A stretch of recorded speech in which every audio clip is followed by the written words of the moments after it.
The Pareto principle in regard to customer feedback and complaints particularly. So if we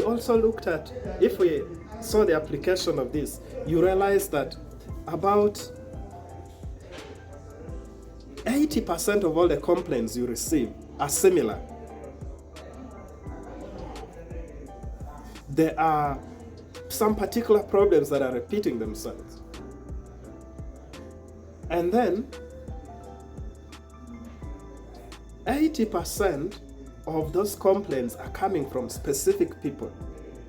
This is client who keeps complaining again and again. So what would the Pareto principle here be?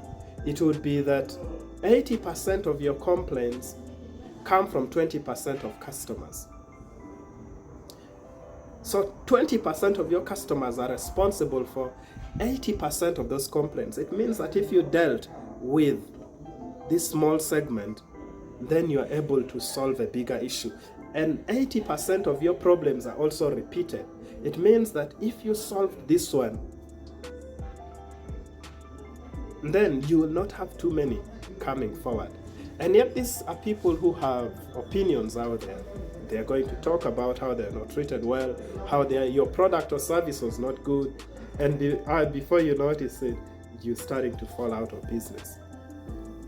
So, do you know the top most, and even you find that the customer dropout you're experiencing is a product of 20% of all the complaints. And if you are focused on sorting out the 20% of complaints coming, which are repeating themselves, you would sustain the 80% of your customers. Do you understand the things that they are complaining about, and which strategy have you put in place to address this? To receive customer feedback without taking it emotionally, without taking it as something very personal. How are you dealing with this?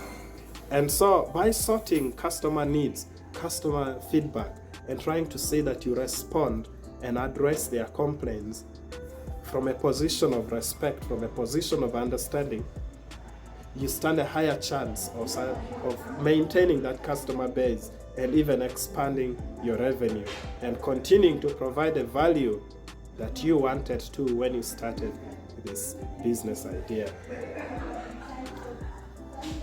So for now, yes, we pause there. Thank you for listening. By the way, have you subscribed to this channel? Please like this video, share it, and go ahead, click the subscribe button so that more people can also benefit from the content that we share. Thank you.